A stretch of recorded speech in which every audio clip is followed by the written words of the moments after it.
Nar bh éireamh an técheap commógaíocht mar ainebar an sport a mé clásar a chur ar a héasar idir chundé a barceach rócíniu. Tá fáile gcónaí ar bhacail camóg a go doclarí an bhéarla agus camach a go dealacu.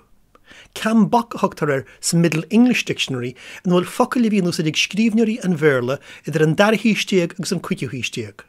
Ní bhain sin ach sa bhachtlar tá sé ráite gur camóg a neagan gailge dé.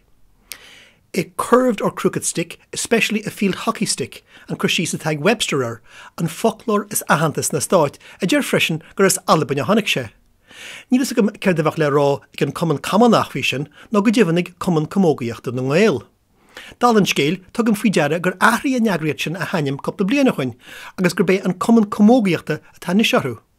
Fecim freshen gur bé legan béirla sin a eins túsáte ar an siomh grés an atáca. Ní churann sé gáthíntas orm, ní go réilge a glárchlaithe canis na straithe rinne hín ag tús an tairí seo caite ach an teideal fáilte ón uachtrán mar réon le hanimnacha na nimróí agus na condathe a bhí sa neomíocht. The Camogie Association of Wine a bhí ar an manna a bhí ar clúdach an chlár. Bheith fasúla níos móna sin.